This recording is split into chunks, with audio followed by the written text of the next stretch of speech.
Hey everyone, welcome back. So, in today video lecture, we are going to cover our next topic. The name of the topic is stereochemical aspects of SN1 and SN2 reactions. I hope all of you have learned SN1 and SN2 mechanism. If not, please make sure before watching this video you have watched SN1 mechanism and SN2 mechanism videos respectively. What is stereochemistry? Stereochemistry is a branch of chemistry where you are dealing with the optical activity of the compound. Now you must be having question that what is optical activity? Before understanding optical activity, we need to learn some very basic terms. The first term is plane polarized light.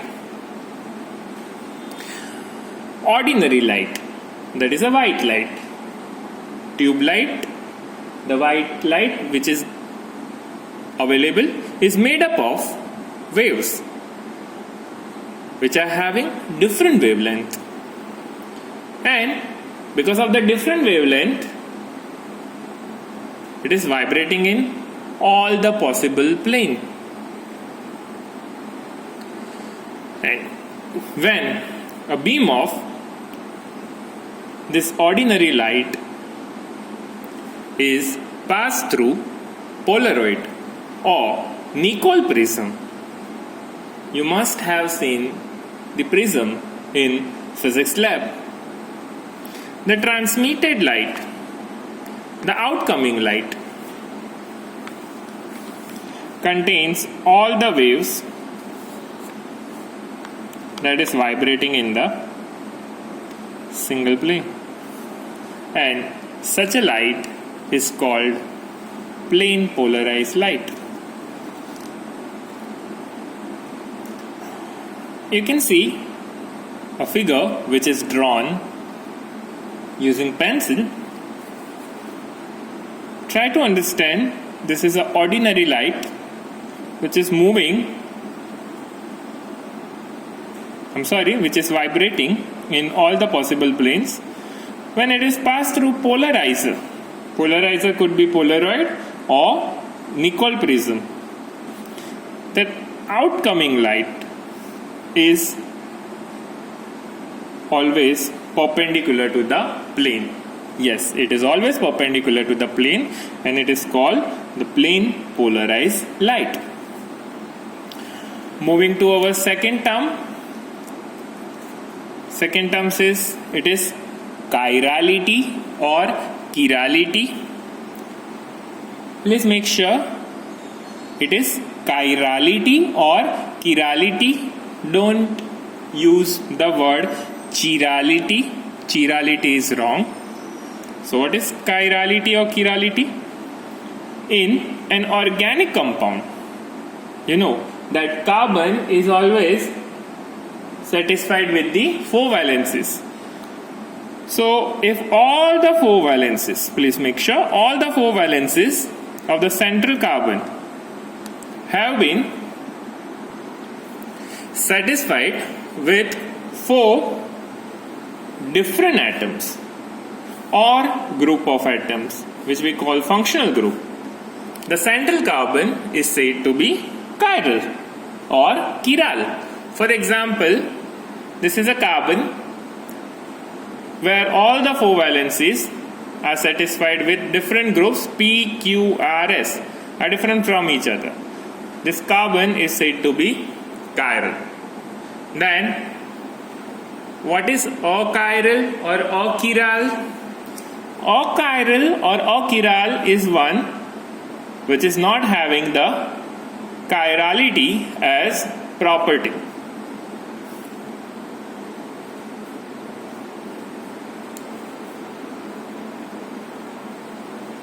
Then fourth point or fourth term, that is superimposable image and symmetry. Scientists J. Wenthoff and C. Lebel independently argued that the spatial arrangement of 4 different valences around a central carbon is tetrahedral. So, if you are talking about the symmetry of this carbon is having the tetrahedral symmetry. And such a carbon, which we call asymmetric carbon or chiral carbon or stereocenter, is responsible for optical activity. Now, coming to other term, that is superimposable images and non-superimposable images. See, we can see in our day-to-day life that many objects such as sphere, cube, cone all are identical to its mirror images. So that means when you keep the original object and its mirror image, you can superimpose the mirror image exactly on the original object. That is called the superimposable image. However, some objects are non-superimposable. That means the original object and the mirror images are different, and you cannot superimpose the mirror image on the original object. For example, your right hand and left hand both seems identical, but when you place your right hand near the mirror image, when you place the right hand near mirror, the mirror image obtained cannot be superimposed, cannot be fixed exactly on the original right hand side hand. That is called the non-superimposable images. Let me give you one example, that if I write alphabet A and if I am placing mirror, you can see on your screen that it is having exactly the same mirror image, and this mirror image can easily be fixed or superimposed on the original alphabet. Let me write alphabet B. And if I am placing alphabet B near the mirror, now you can see the mirror image cannot be fixed not even fixed on the original object. That means alphabet A is having superimposable image, whereas alphabet B is having non-superimposable image. I hope you are clear with this. Now coming back to our stereochemistry, the one which is having non-superimposable image is called chiral.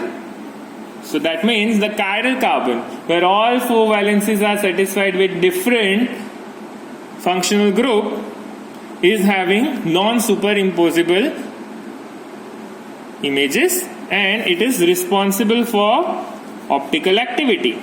For example, 2-bromobutane. where you can see this carbon. One valence is satisfied with ethyl group, the other valence is satisfied with methyl group, the third valence is satisfied with hydrogen, and fourth valence is satisfied with bromine. So if I write this in a tetrahedral symmetry, it will look like this. And if I take the mirror image,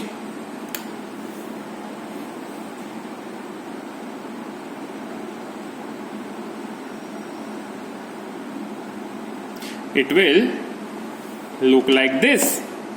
Now you can see the mirror image cannot be superimposed on the original object, and therefore this compound is said to be chiral and optically active. Now coming to our next term, that is optical activity. You have listened this word for more than 2 or 3 times, that is optical activity. So what is actually optical activity is when an organic compound having a chiral carbon, when it is placed in the polarized light, I am talking about the plane polarized light. I hope the plane polarized light concept is clear. What happens? It rotates the plane either in the right hand direction or in the left hand direction. Now what happens if it rotates in the right hand direction? If an organic compound is rotating the plane polarized light in the right hand side, it is said to be dextro-rotatory. Dextro is a Greek word which we use to mention the right hand side, and it is denoted as D form. D stands for dextro, or D form or D isomer. It is mentioned with the positive sign before the degree of rotation. Now if it is, that means the organic compound is moving the plane polarized light in the left hand side, it is called levorotatory. It is again the word to describe left hand side. It is known as L form or L isomer, and negative sign is mentioned before the degree of rotation. So I hope it is clear. Right hand side is denoted with D or plus sign, left hand side is denoted with L or minus sign. Degree of rotation, it is measured by the instrument which is called polarimeter, and in the last the positive and the negative isomer, the D isomer or L isomer, or all over the dextro isomer or the levo isomer are termed as optical isomer. Then the phenomena is called the optical isomerism or optical activity. So I hope this is clear. What is optical activity? The next term is enantiomer, enantiomers, the stereoisomerism, where the non-superimposable mirror images, we are talking about the chiral center and optically active compounds. The stereoisomers with non-superimposable mirror images, that is D isomer and L isomer, they are called enantiomers of each other. They are having the identical physical properties such as melting point, boiling point, refractive index, etc. But where do they differ? They only differ with respect to the rotation of plane of polarized light. For example, 2-bromobutane.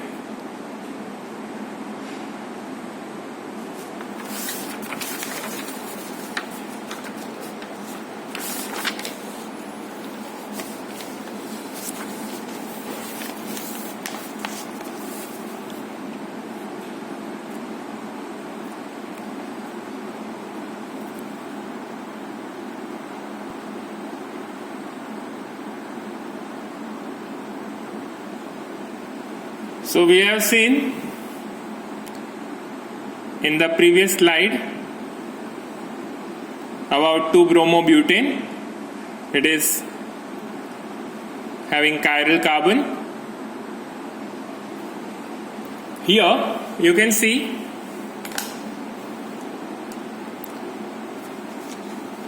this isomer is D isomer, dextroisomer, and it is denoted with plus sign, whereas this is a levoisomer, L isomer, and it is denoted with minus sign.